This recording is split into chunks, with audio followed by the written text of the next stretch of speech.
You ever see High and Low? 1963, Kurosawa at the top of his game. It's about a man, rich, powerful, living up on a hill looking down on the city. One phone call later and everything changes. It's a pressure cooker, and it's not just a thriller. It's a look at what kind of person you really are when the heat's on. Kind of reminds me of making a good vinaigrette. You got your oil, your vinegar, a little mustard for backbone. The balance has to be just right. Too much of one thing and it falls apart. But when you nail it, it sings. That's what I was going for with my Newman's Own balsamic vinaigrette. Just the right mix of bold and smooth, high and low. A dressing that does the right thing, no nonsense, no artificial junk, and all the profits go to charity. Because whether it's a moral crossroads or a bowl of arugula, you gotta stand for something.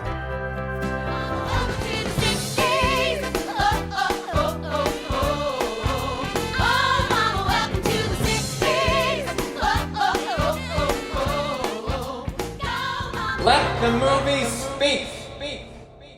Welcome back, everybody. We are on episode 4 Yes. of the 60s series. I'm still Travis. I am still Annie. I am happy to be back in the 60s series because so far it's been, we haven't had a lot of consensus. No. There's not been a lot of 4 thumbs ups. Well, I think we both like the 2021 West Side Story. Yeah. But that's not from the 60s. But by the time we got to it, we were a little dying on the vine. Yes. So it maybe doesn't come through. It's pretty good. It's pretty good. It's Yeah. as good as West Side Story is ever going to get. But anyway, today we have something just totally different from anything we've watched so far, I think tonally. For this decade, yeah. For so far. I mean, we've had a couple black and whites. We've had, some stuff that's trying to be all things to all men more, like the West Side Story. Both of them, honestly, are trying to be happy and tragic kind of at the same time, to varying degrees of success. But this is a Kurosawa movie. It is not trying to be happy. It knows what it is. Let's just put it that way. It knows what it is. It's not the first Kurosawa we've done. It's the third in this, I believe so. in this show. You were here for one of the other ones. Yep. And it probably won't be the last, honestly. Shouldn't be. It shouldn't be. Yeah. So excited to talk about that. It's the first time I've seen that movie. It's the first time you've seen it. Yeah, my first time. So it'll be a new conversation for us. And we haven't really talked about it too much. So we're excited. And before we do that, we're going to talk about what we watched this week.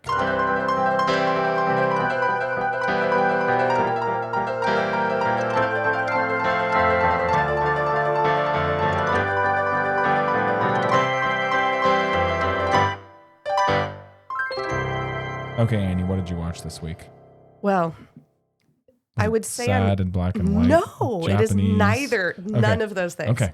I think one of our friends of the podcast is The Thin Man. Yes. It is the first episode I ever did was about The Thin Man. We reference it often. And when we did that episode back at the dawn of time, we were looking up different Nick and Nora movies, and you were like, oh, and then there's one called Murder by Death. And I said, Yes. no, there isn't. And then you said, IMDb says But there is. there is, though. But there is. And Yes. so that I needed to go investigate. You felt like your life had shattered because I had Yes. found a Nick and Nora movie that I didn't know about. It is not really a Nick and Nora movie, but let me explain. Okay. Murder by Death is, it's in the same genre as Clue Okay. from the 80s. Yeah. It came out in 1976. And listen to this cast. Peter Falk, Alec Guinness, Peter Sellers, Truman Capote, David Niven. Whoa, hold on. That was going normally until you said Truman Capote. Keep going. All right. David Niven, who has to be at everything. Who we love on this show. We love David Always Niven. give him 2 thumbs up. We always acknowledge that he exists. He's in fact an actor.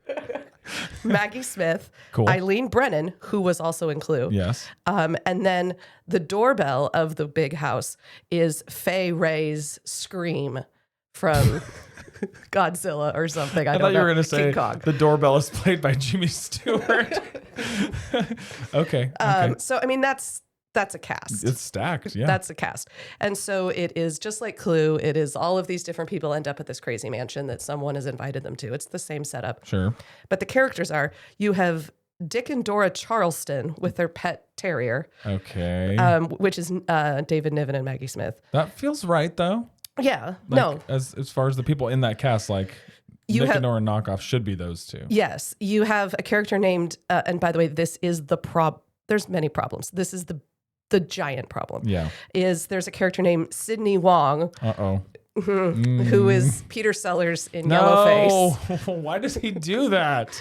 And it's not okay. It's the Charlie Chan sort of knockoff. You have a character named Milo Perrier, which is a Poirot thing.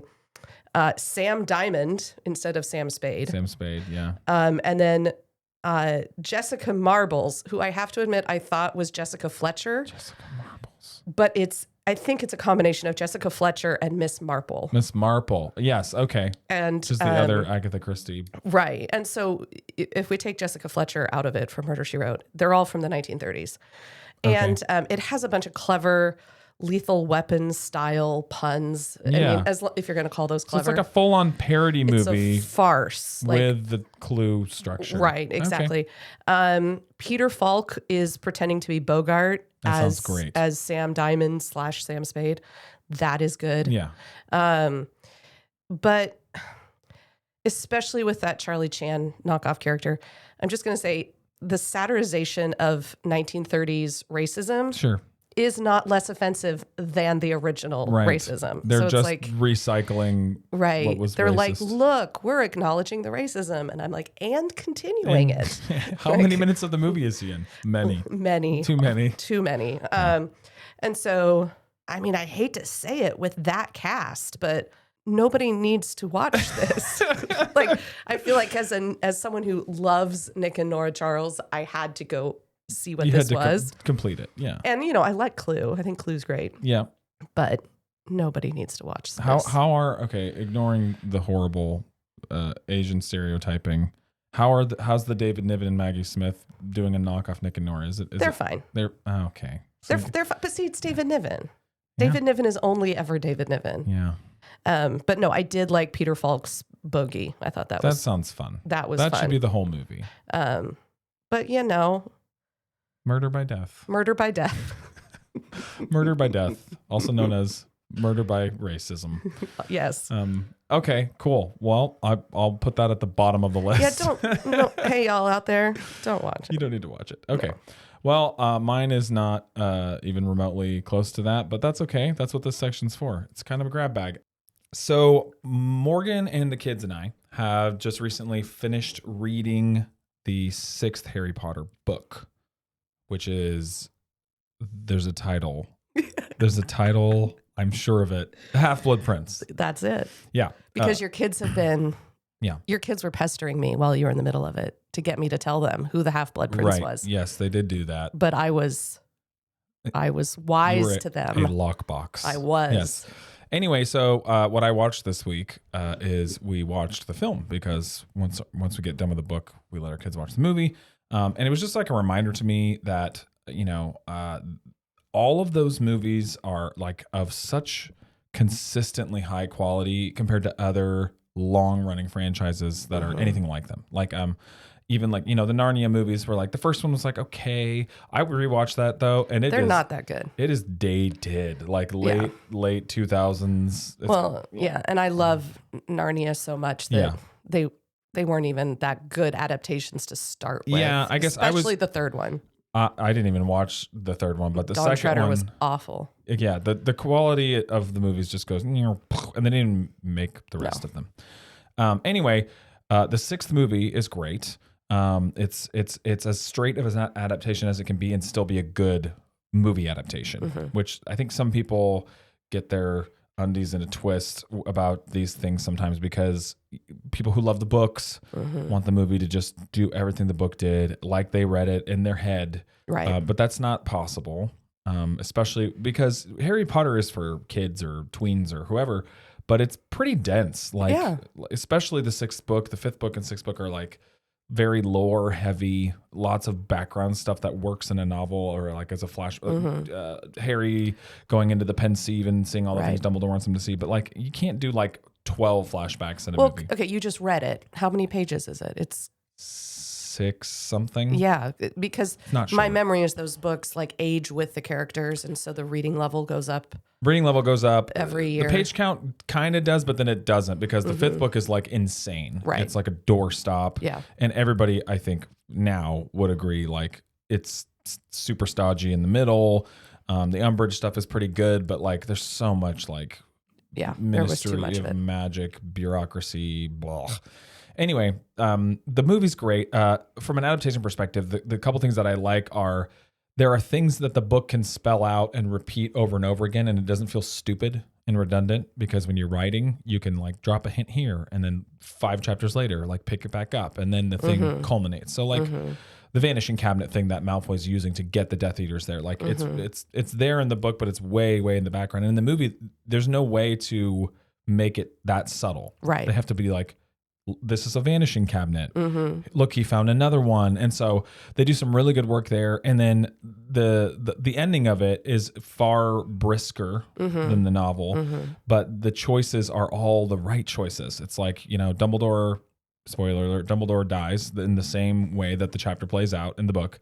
But instead of having a long drawn out funeral sequence like on the lake where the mermaids are there and the what are the half horsey people? What are they? Centaurs? Those Half horses.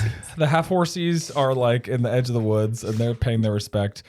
The mermaids are paying their respect, and it's like this kind of beautiful scene in the book. It reminds you how much world building she's done Right. up to that point.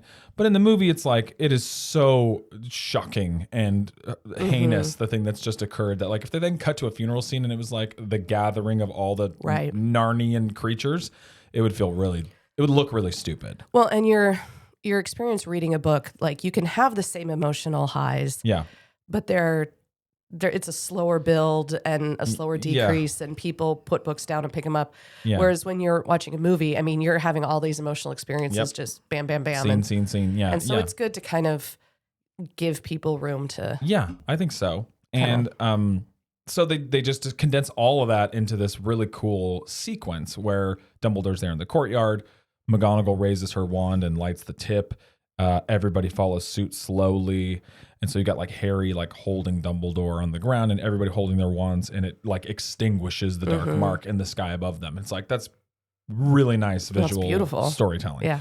So if you haven't seen Harry Potter, maybe you've read it. I don't know. Other than you haven't seen all of them. I haven't seen all of them. No.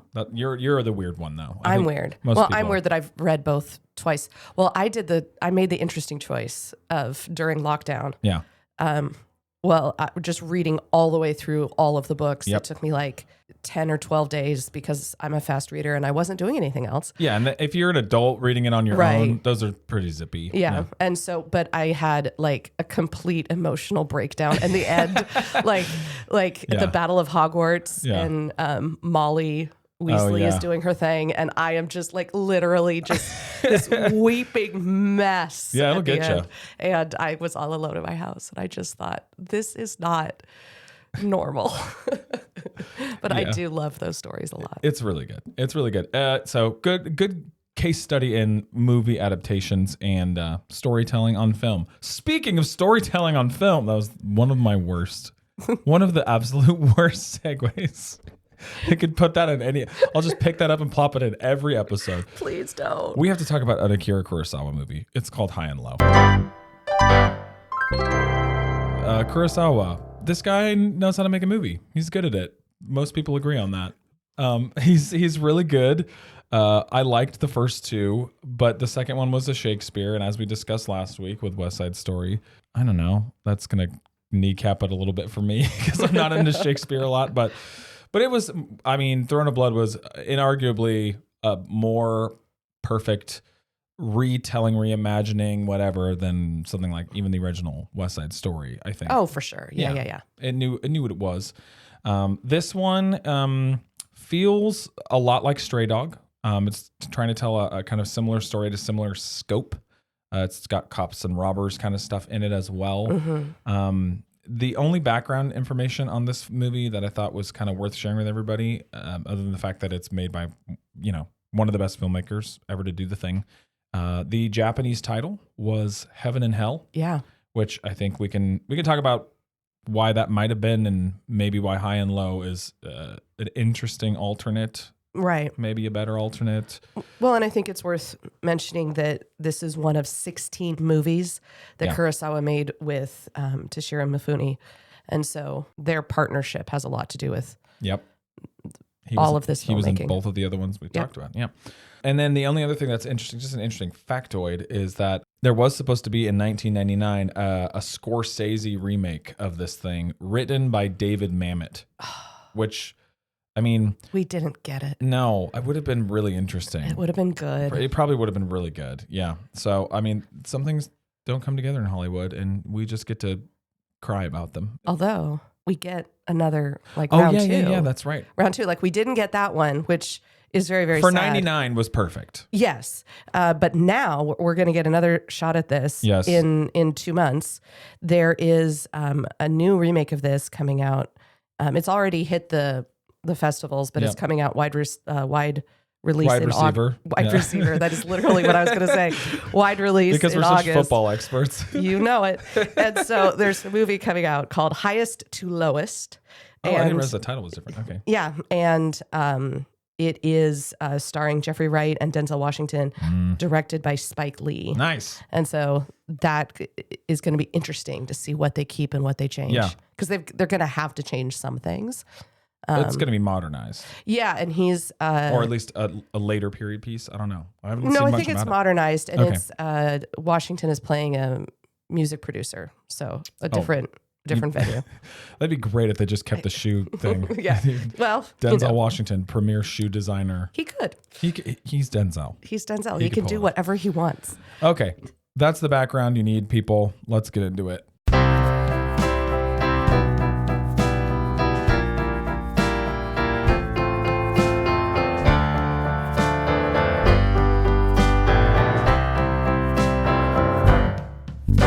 All right, so we already said this stars Toshiro Mifune, and it does. We were right. It actually does. One of my first notes is we can talk about him throughout, but I mean, he's never bad. He's always fascinating to watch. We talked about in Throne of Blood how his facial like abilities are so diverse, such a wide rangy like nonverbal toolkit. But like, I just think he has one of the all-time great faces. Like, there's so much of him not talking in this movie, especially Right. in the opening bit, which, you know, the opening bit of this plot is he does design shoes. He takes it very seriously. There's a lot of pride in his work. And the opening scene is this conversation with these kind of like corporate bigwigs about what direction to take the company. And he wants to do this and they want to do that. And then they show him a shoe and it's a very bad shoe. He gets very angry about the shoe. He gets angry at the shoe. Yes, the Why are shoe, you so bad, you shoe? and the shoe ends up in several pieces, Yeah. which It felt like if you took any shoe that you bought on Amazon, it would do the same thing. yes, Yeah. absolutely. Yeah. So they're trying to get him to align with them so they can overthrow the owner of the shoe company. Yes. And then after they leave, we find out that he's been doing his own thing Yeah. He's on the been side, maneuvering. and he's going to maneuver everybody out and take over. Yeah. Which But it's involves going to take all of his riches to well, do and so. he's taken out a massive loan that he can't actually cover. Yes. So that's his plan. That's the setup. That's not really a setup to the movie. It's just like that comes into play later. But the real like plot of the movie kicks in right after that, which is he has a son who's running around with his friend in the opening scenes, and they're in cowboy attire and they're playing cowboys and cowboys. I don't think there's any Indians involved. There's a neighbor, not neighbor. He's a chauffeur, but does he live with them? I don't know. That I mean, was ever that's made the clear. implication that Okay. they live there. Okay, you so know. running around with the chauffeur's kid, and a kid gets kidnapped, and they assume that it's Gondo, Toshiro Mifune's character's kid. But like a split second later, they realize no, the kid switched outfits, Right. and so the chauffeur's kid got snatched. And that is really like that's the engine Right. for the movie. It's a let's find the kid, let's find the kidnapper, bring them to justice kind of a thing. But what do you want to say about the first chunk of this movie? It's got some unique visual qualities and Sure. story qualities. The movie, is called High and Low in English. And part of that is referring to this house that they're all in that's up on a ridge overlooking Yokohama is Yeah. where they are, kind of overlooking the majority of Yokohama. And it's right on the ridge. So like everybody can see this house. Yeah. And it's all very much windows. Like the It bottom. is very much It Windows. is very much windows. The bottom story is all windows, and so when it's lit up, especially at night, like the whole city can see what's Yep. happening in their living room. And There's a part earlier on when they're talking to the kidnapper on the phone when they kind of assume, oh, shut the blinds because they might be able to see with the telescope. Right. And then he's like, oh, who else do you have in there? And you're like, Yeah. you can see everything. Yeah. And so they're living this very wealthy life up on a ridge in sight of the masses. Yep. And the poor people live down below, yeah. So Yeah. high and low. High and low. And so Gondo has to decide when his kid is kidnapped. Yes. Like initially, when the chauffeur's kid is kidnapped. well, when he thinks it's Yes. his son, initially he's like, well, I will bankrupt myself Absolutely, for my yeah. kid. And then they're like, actually, your kid's right here. Yeah. And so then he has this huge moral question of like, am I going to bankrupt myself for the chauffeur's kid? Yeah. Which for a very long time in the movie, he says like, I will not. Yeah. I won't do it. So we get like 52 minutes Yes. in this living room. Yep. And the camera moves around, so you get different shots and different angles, and it's not a static scene. But we are in this room with these people for 52 minutes of screen time. Feels like a play in a lot of ways, like because it never leaves the one location. Kurosawa does an interesting thing with time in this first section because it does take place over a couple days. But there are moments in there where it's like deceivingly jump cutty. Whereas like, with Breathless, it's like flaunting the jump cuts. Right. It's like wanting you to see them and kind of feel each cut and whatever. And in this one, everything is so smooth and well blocked and like choreographed beautifully, but not looking schmaltzy and stagey. Right. But there are moments where they talk about one thing happening and then there'll be like a pan or even maybe like a cut to another shot, but it doesn't Right. feel like he's trying to tell you, hey, 12 hours have passed. Sure. But the next line is like something super indicative of that. But like they just did the thing they were talking Exactly. about doing. That was going to take Right. till morning Right. or whatever. I think that was really clever because it's a way of keeping you in the same space and making you kind of feel the exhaustion, the weight of the decisions on him and the wife Right. and the chauffeur. So there's a disconnect here. I think we can talk about this for a second. There's a disconnect here for me, and I'm sure lots of American viewers and probably American viewers in 2025. There's probably layers to this, but like you watching this and you're like, okay, you have the money to pay the ransom. When it was your kid, you said, absolutely. Where and when? Right. But then as soon as it's not your kid, he is in an absolute like existential crisis. Yes. And he says no like over and over and Right. over again. So did you have that same? Well, so kind of when I feeling? was reading about it, Yeah. it describes this as a morality play. You're right, which, right. Yes, it is. But it's interesting to watch a morality play from a culture that has a slightly different morality than your own. Yeah. Because I think from our cultural standpoint, like where's the question? It's not a hard decision. Right. Like you would grieve it. You would be sad about it. You would be like, this is bad. But but you wouldn't Yeah. actually Consider not doing Right. it. Yeah. But there is something about the honor shame culture Yes. that exists in much of East Asia, much of the world, actually, probably the majority of the world, Sure. that we don't quite connect with in America. So And the conflict is much more real. for right, him. the Yeah. conflict is stronger. And Losing everything and being And- disgraced. jumping ahead a little bit, Yeah. he does decide to pay for to get the chauffeur's kid back. And he gets praised in the newspapers, the media. Everyone's like, what a hero, which, yes, he is. Absolutely. But then there's also all these comments kind of throughout the rest of the film about like how he is forever shamed. Like Right. he will carry the shame of failure to his grave. Yep.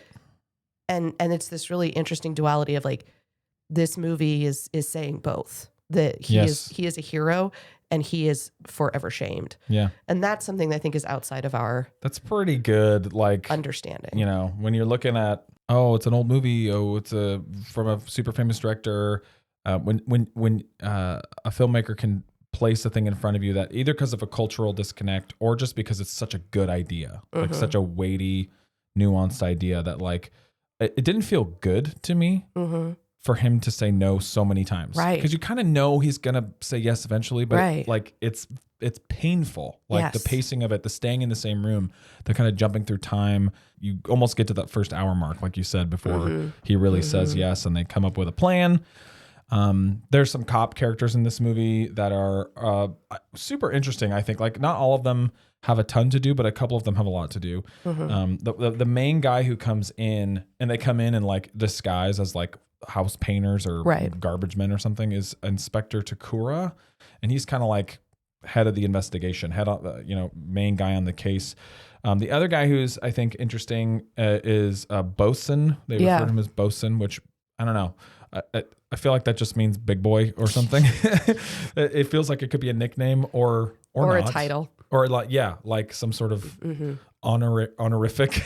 And he's kind of he appears to be a bruiser. Like he's bald and he's kind of heavy set, and he says like, go talk to the neighbor. No, you'll scare them. The other guy needs to go. So they come back in important ways. And the scheme is basically like, we're going to get these very specific briefcases that the kidnapper asked for. And at this point, you've only heard the kidnapper on the phone, not seen anything. But this movie is going to pull a very similar trick to M. If you've seen M, I think it was the first film we covered on the show 17 years ago. Yeah, that sounds right. There's a kid snatcher in that movie, and Fritz Lang cuts to the killer in that case, not kidnapper, and way earlier than you might expect. And then he shows way more of him than you might expect. So like it immediately deconstructs this story from like a mystery of who done it or to like, no, you're gonna know this person. Right. Kurosawa does a similar thing here where like at that whatever, when the first act turns over into the second act and it's really like evidence heavy. Right. We also spend time with the person in the low parts. Did you have anything to say about his performance or the way his character's used or visualized? I thought that the sweatiness was interesting. Well, that wasn't just him. There's lots of sweat. There's a lot of people sweating a lot in this movie. They're sweating out cigarette smoke and at times heroin. Yes, but that's later. Just from an entertainment perspective, I really liked that middle act. Yeah. And I think it goes back to my like proclivities for murder mysteries and all the rest of it, of just the procedural nature of one of the bad guy trying to cover his tracks and get away with what he's doing. And then this huge police force that they get together to chase him. And everybody's like, they're trying to figure out like from what payphone do you have a clear view of the living room of this house? And like all of just the little nitty bitty and coming back and reporting on it. I found that just entertaining on that level. So it's like it's not quite like he trades the living room for this kind of giant, I don't know, police headquarters, something or other, where there's like 100 guys. Yeah. And one guy will stand up from his little department and say like, we found the phone records. Here's the map of the phone booths. We think we know what car a kid was grabbed, or whatever. It takes a while. And like, I don't know that I enjoyed that middle part as much as you are naturally inclined to do. But I did find the imagery of a giant group of guys who are some kind of police or adjacent people, all just wanting to do one thing, which is like bring this guy down, take this guy, find this kid safely and bring him to justice. And I think actually that big scene with the 100 dudes takes place after they've gotten the kid back. And, and the guy has managed to do the exchange and get away. Right. And he has the money. He's the money. And they want to get the money back because, well, first off, they just want to get the money back. But also they want to try to relieve Gondo's shame. Yeah. If they can get him his money back, then they can rescue him from the shame. Yeah. So the trailer for this movie is interesting because, I watched the full movie and then I went back and watched the trailer and it was not what I thought it was going to be. It was selling this movie just in a way I never would have thought of selling it. And basically it was saying like, what is it that could drive a person to do a terrible thing? Because what we haven't gotten to is he kidnaps the boy for ransom. Yes. But then he also ends up killing 3 people in the process of trying to cover his tracks. And it was like, why did this happen? Like, was it the heat? And you're like, yes, probably that was it because it looks miserable. Yes. Was it the drugs? Because there's a drugs element that we'll get to. Was it the foreigners? Because they're also talking about how like there's so much U.S. military is still there. There's a presence. Yes. There's a presence. And then it's just very clear. This is Yokohama has a very multicultural, multi-ethnic community. But then I'm also wondering like the kidnapper is alone. Like Yep. he's a solo, independent individual working alone, trying to take out this wealthy man because he's poor and he is so embittered by watching the wealth on the hilltop. Yeah. But also you get this individual versus community thing Yes. where the police, it's not like one police officer against one criminal. It's No, it's hordes of police. right. Yes. But it's, I think it's commenting on like we're better together. Yeah. And like the community element is stronger than the I think you see that individualist. in a lot of Stray Dog had a similar thing, Mm-hmm. and I think like Justin and I talked about how like Justin had a great take on it, which was like, you know, if any nation after World Mm-hmm. War II had the right to feel like disaffected and nihilistic and whatever, it'd be the one that got 2 nuclear bombs dropped on them. Right. But the story that Stray Dog is telling is basically like, help your fellow man. Right. You know what I mean? Which Right. makes it even more powerful because it'd be kind of easy for an American movie to say that, you know, having not had, all but one really piece of conflict happen on our soil Sure. and like all of the bad stuff really was overseas. So I think that maybe Kurosawa was just still feeling that a little bit in the early 60s and that some of that's still hanging around. I think the cowboy outfit thing is interesting for the reason. I mean, it is this other little, there's an American symbol running through our house. Yes. But I also think it was like a thing, right? Like there was Sure. like other countries looked at television on the rise and, Bonanza and Gunsmoke and shows like this that got exported Right. and, cowboys are cool or whatever. Well, yeah, and Kurosawa lives in this really kind of, he has one foot in 2 different worlds Right. where he's famous for his samurai movies Yeah. and his movies about feudal Japan. And we saw that in Throne of Blood. And he's commenting on and celebrating and keeping alive this traditional Japanese culture. Yes. And yet at the same time, the criticism that gets thrown at him all the time is that he's too Western. Yeah. And that Yeah. his influences are too Western. And he's remaking Shakespeare and he has little boys in cowboy costumes running around. And, Yeah. and so I just find that interesting about Yeah. Kurosawa, that he's It's in that tension. in that spot, tension, yeah. which I think Japan as a nation was in that same tension at this Yeah. time. I mean, even at the beginning, the men are all in Western style suits, but the wife is walking around in a very traditional That's Japanese right. costume, or costume, that's the wrong word. It's like a kimono with Right, the big but- old sandals and that but thing. Yeah. full, And the hair is done the way you'd expect. right, like, Japanese style. Yep. Later, she's in Western clothes, but it's very arresting when you see her walk out Yes. wearing that, serving tea to these men in like Just like suits, whatever, shirt and tie. Western suits. Yeah. Exactly.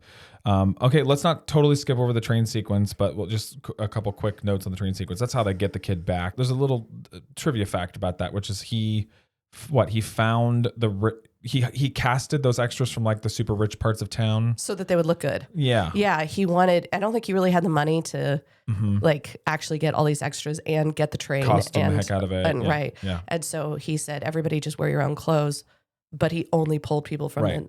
the wealthy neighborhood so that everybody would look good. And you can see it when the camera pans around the train. They all look very spick and span. They get the kid back. There's one shot at the end of that sequence that I think was probably my favorite like moment in the movie, which is just it's not complicated, but like the kid is standing alone in a field because whoever was hanging on to him when they watched for the briefcases to be thrown out just ran away. Right. That idea is freaky. Just that you'd have a kid that's not yours, and then Yeah. the kid would just be like, "Oh, even that stranger is gone." Right. And so Gondo, not the dad, the chauffeur's not part of the train No. stuff, but Gondo and Bosun and a couple other cops pull up a little distance from the kid, and he's way off on the distance, and you just see Gondo run up to this kid, and the way that he did this, the kid actor, the direction of the kid is.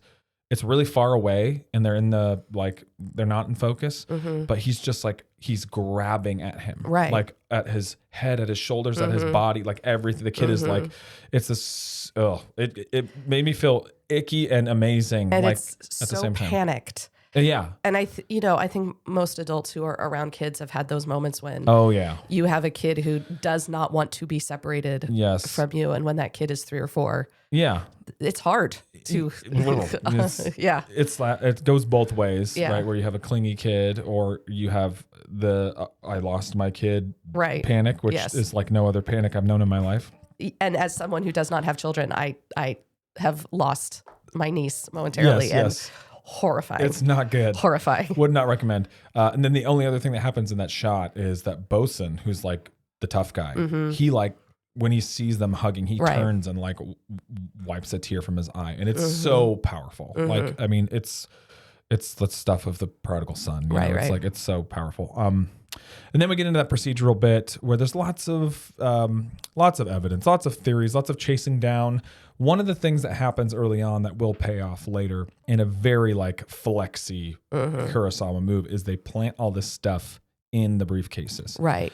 They like because he's a shoemaker, he can disassemble the briefcases, and they put stuff that will do this when it's submerged, and this when it's crushed, and this when it's burned. And they mentioned that like, oh, this will pink smoke will happen if he tries to burn this, and we'll see at the end how that pays off.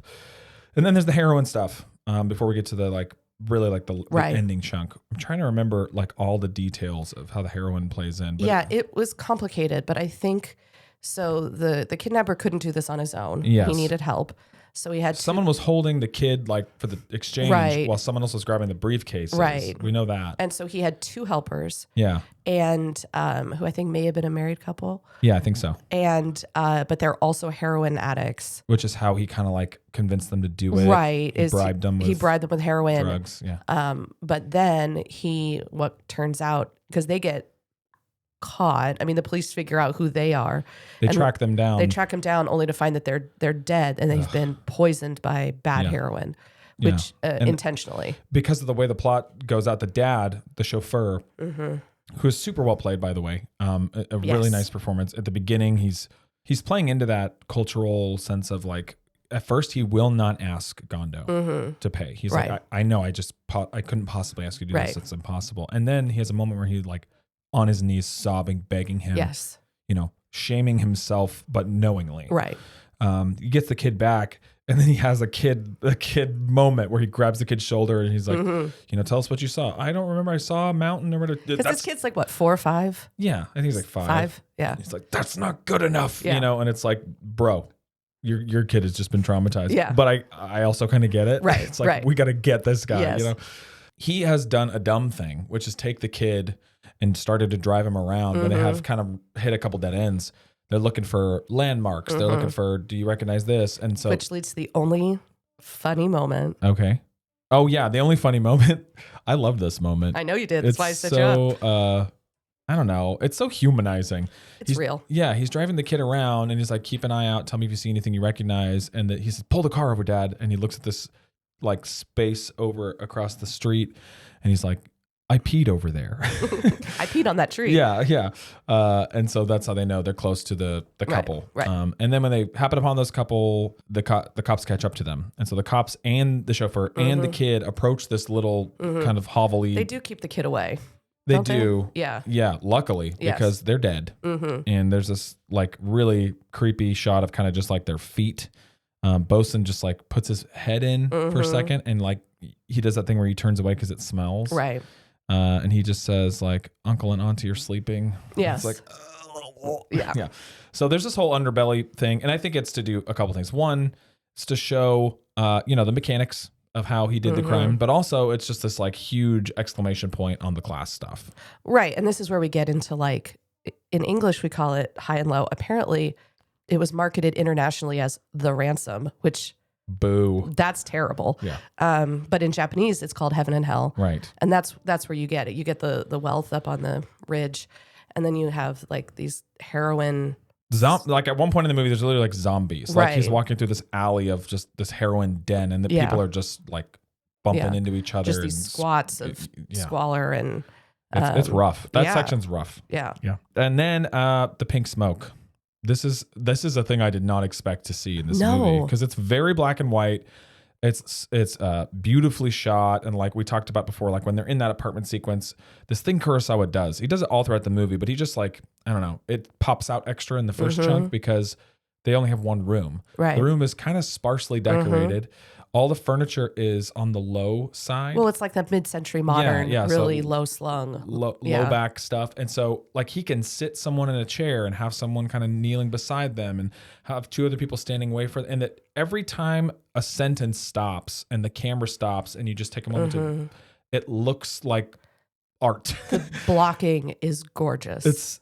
And that's a weird thing. I feel like for normal people wouldn't be like, man, that was a great movie. It had awesome blocking. But nerds like us are like, Yeah. how can you not see this? It's like so well, and I think the fact it's in black and white, and most of the men in the room are wearing white shirts and dark pants. yes, And it's, as you said, a sparsely set yeah. stage, and because the background is just these giant windows that are mostly sky. It's Or when the drapes are closed, they're like blank slates right. of It's nothing. just Yeah. solid Yes. curtain. It is stark. Yes, I think yes. it's hard not to see it because that's all there is. That's all that's going on, and it's well done. And so it's black and white and it knows it. And then you get to Yes. this point where they're like kind of again at a dead end and they look out. I don't remember who they are, but in this moment they look, I think they're standing in the living room again. Yeah, And yeah. they look out and there's some smokestacks and there is bright pink smoke. Yes. In your black and white movie from 1961. Three. I was in the ballpark. Four. Yeah. And so I don't know. No, I didn't expect that either. Just Suddenly cool. there's just pink smoke in your black and white movie. Yes. And I've heard that there are some showings that either for technical reasons or ignorance just played it in black and white.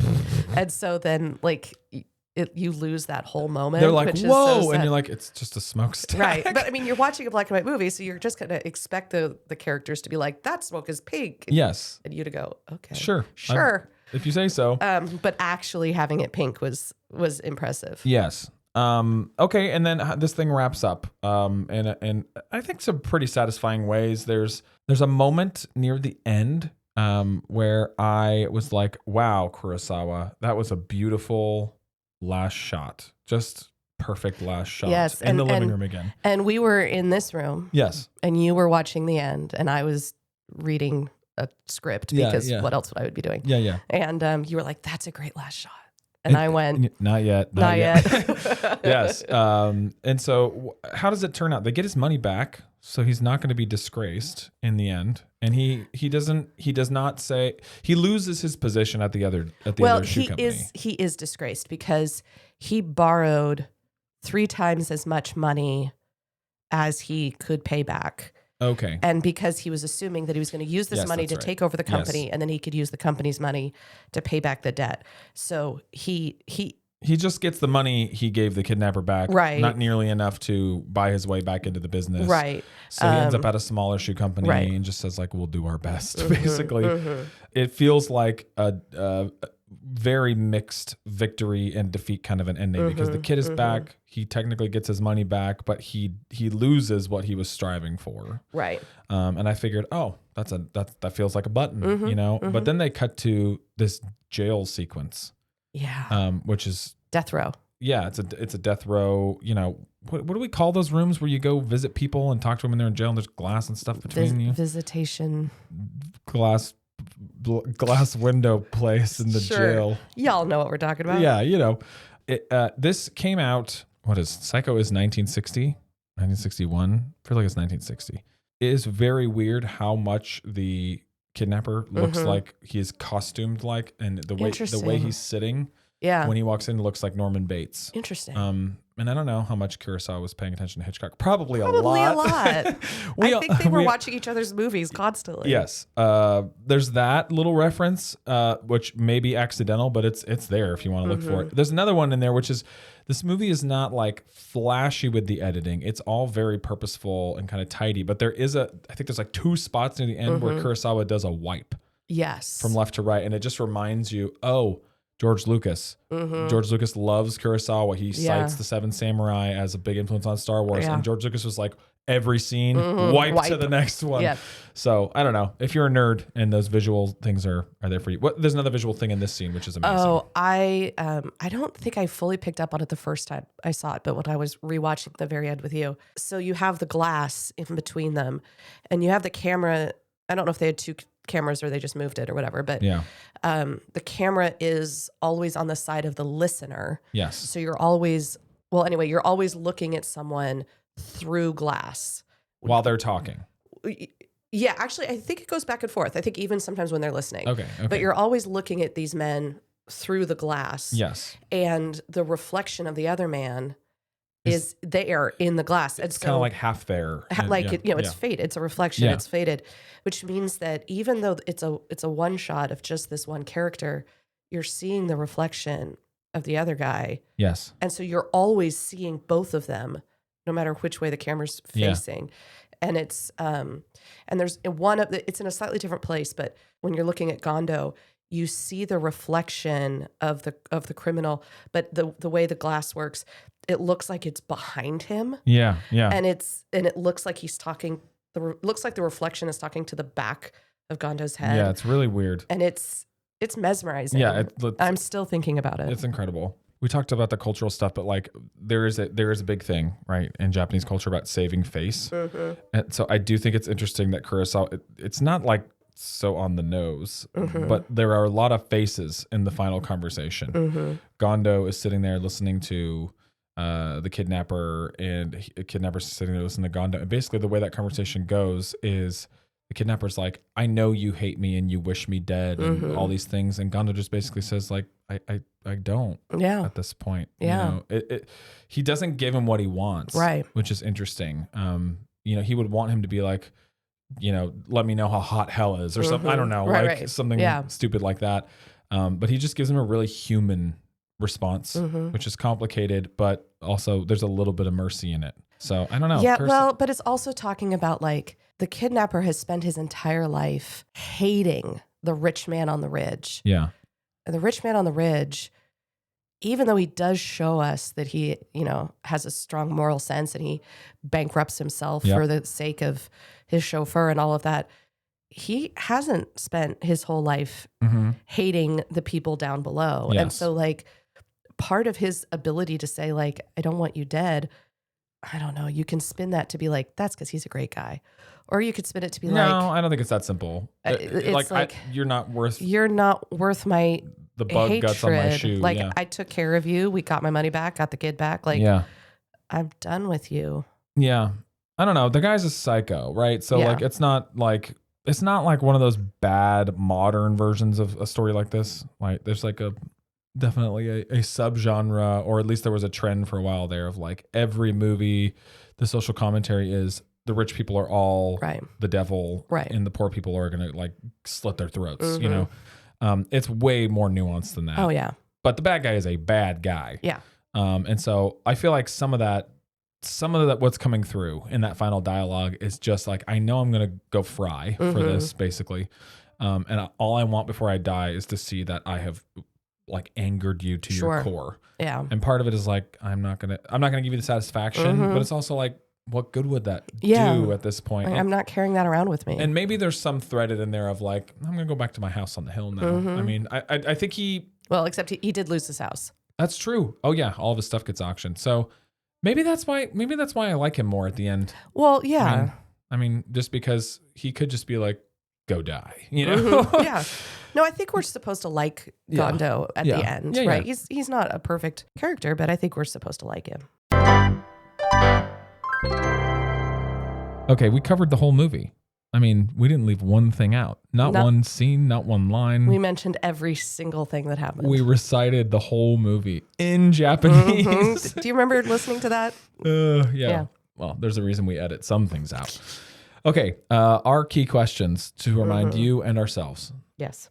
How often would you rewatch this, and was it worth your time? But in the opposite order. Sure. Was it worth your time? Yeah. Yeah. Yeah. This is a good movie. It's a good movie. Yeah.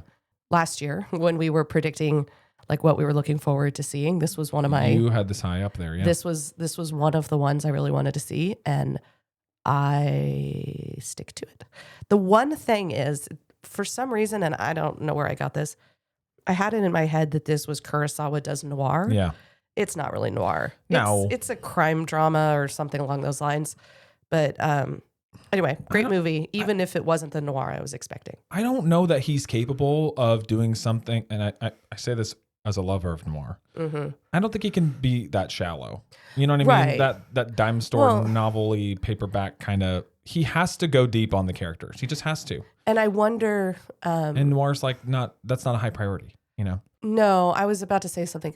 What I was going to say is, Stupid? No. No, I take it back a little bit. English language noir, Yes. I think, is very reliant on quips. Oh yeah. Whereas when I watch like French noir, Mm-hmm.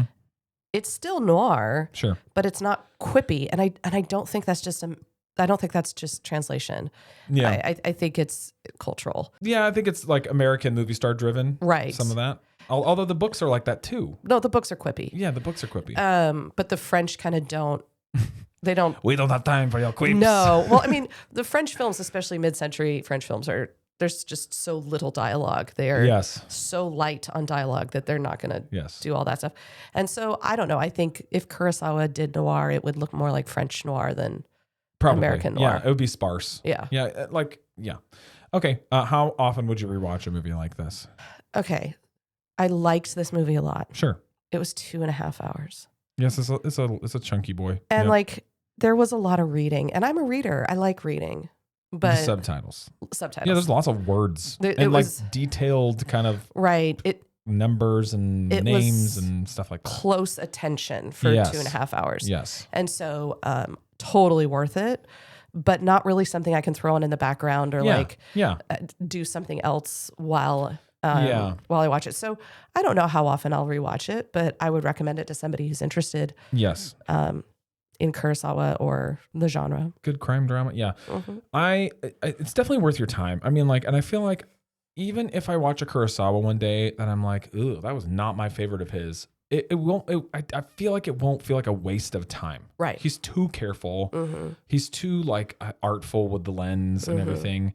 So like, yeah, it's worth your time for sure. Like if you like old black and white movies, if you like crime, thriller, mystery things, if you're like a Kurosawa completist or checking off the Ebert's great movies or whatever, it's worth your time. It's a great movie. Like there's some stuff in it that I audibly was like, whoa, like that was good. And if you like Spike Lee or Denzel Washington or Sure.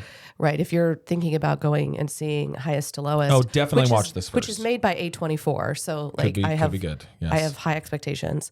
Watch this first. I think you have to. Yeah. I would feel like so cheated if I'm watching a Kurosawa remake and I haven't seen the original. It's like there's lots of Yeah. movies where I don't know that I care as much, but this one, I wonder, and Yeah. I haven't seen it because it hasn't come out yet. I wonder if there will be a lot of people who will go see this Denzel Washington movie yeah, and will experience it as a really fun blockbuster action crime thriller, Mhm. but might take it more lightly than it could be taken by someone who's seen Kurosawa. Like, yeah. I think Kurosawa will deepen your Yeah. appreciation Yeah. of the Spike Lee movie. And the adaptation choices will make a big difference Right. too, like how they decide to recontextualize things. Yeah, I think I agree with you. Rewatchability is a weird one. If you would rather watch stuff that's more of a bummer and you're like, that's what I enjoy. Like I enjoy stuff that ends on a slightly sour note or melancholy note. Like this is one of those. Yeah. It's not like you don't clap at the end. No, You- but there is a sense of justice. Yeah. There's finality. Right. It feels like a good movie, but it's also like heavy. Like Mm-hmm. I don't love the idea of being like once every couple months I want to watch that heroin den scene. You know, like it's not No. one of those. No. Great movie, but maybe not the most rewatchable thing we've ever seen. Annie, I'm really glad we don't have to record these podcasts in a heroin den. I don't know about you. There would be noises that we had to edit out. You know, I think I might not do this Yeah. if You we might- were surrounded by heroin You might addicts. do a few episodes and be like, this is bad. No, I don't think it would be a few. I think it'd be what? Travis? Half of one. What are we talking about? Half of one. Oh, we're talking about next week, Oh, okay. which is where we review an American classic, apparently. What is it? It's called The Great Escape. Is it about people escaping? Sort of. Motorcycles, vroom vroom. See you then. Bye. Let the movie speak.